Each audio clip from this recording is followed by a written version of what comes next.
just by, you need to treat the renter as your boss, as your business partner. Welcome to Unstoppable Podcast with Harry Sardinas, inspiring conversations with influential millionaires, investors, thought leaders, entrepreneurs who are making a massive difference with their innovative products and services, and sharing the challenges and wisdom of how they sold their first million. How would you like to make your first million? And today we had Fadi Habib joining us from Canada. And today we're going to cover what would be the 5 steps that you recommend to traders in order to make the first million. Fadi is specialized in sharing with traders and entrepreneurs that want to make the trading as a business, how to make it responsible, how to make it sustainable, so you don't lose money and you use the market as a business, not as a casino. So Fadi, tell us, for all traders out there, institutions and retails traders, what are the 5 steps that they have to follow in order to make first million sustainable trading? So how much time do I have? You have time, don't worry about it. Okay, I'll be brief. So I'm talking to every person.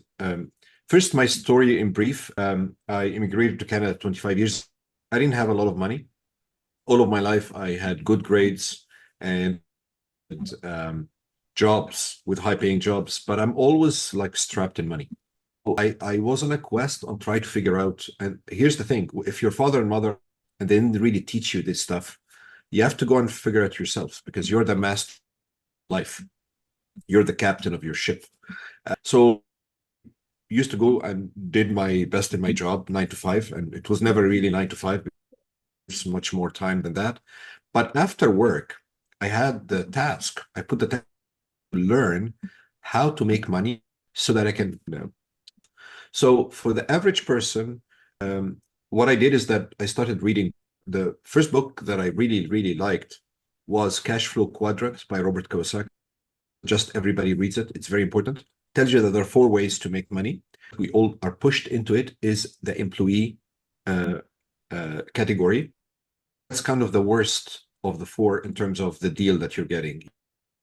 So you're putting your time and effort to make money for some other people. You're getting the least. You get taxed first. You get taxed before you see the money. So you always get something really. You don't have any write-offs like the other categories. Where's the deal? This is where I was. It explained a little bit why I wasn't feeling abundant. So there's self-employed, a pharmacist in a pharmacy, clinic, a carpenter in his own shop. There's 3rd category, business owner, somebody who both the employee trade their time for money. The business owner puts time, uses the employees to make him money or her money, which is the best of the 4 because you're using other people's money and time. So I wanted to learn more about being an investor. So the first thing I did, I studied real estate, took a lot of courses about real estate, and I did very and I always like to have responsible ways. So I don't like quick schemes, right? I want steady growth.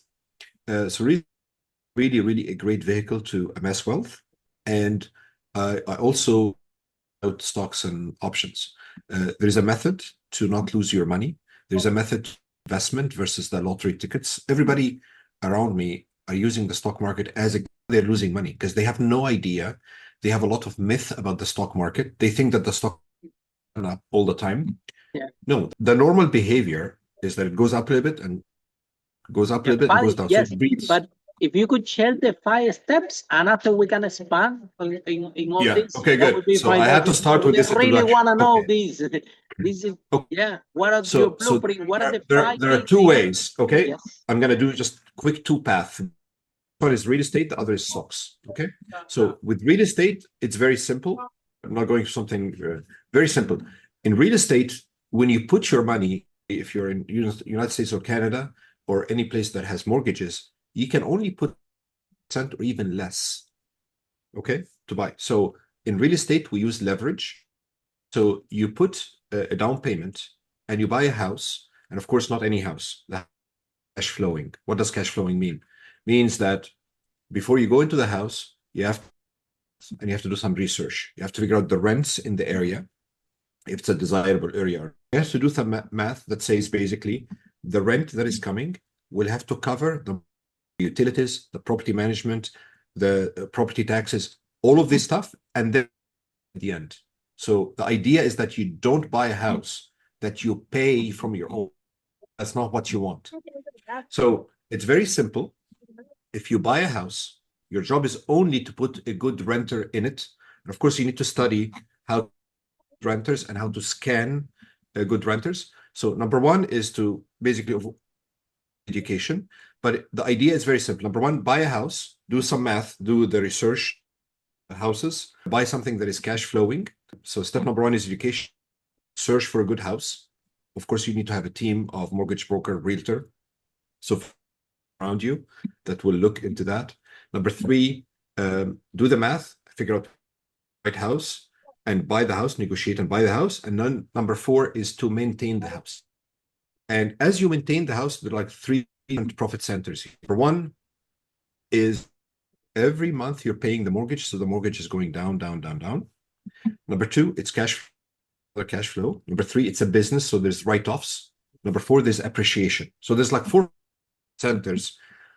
Just by, you need to treat the renter as your boss, as your business partner. Follow us for more interviews with world's most influential, audacious entrepreneurs that overcame challenges and adversity, providing you with the blueprint of how they sold their first million so you can grow your business exponentially.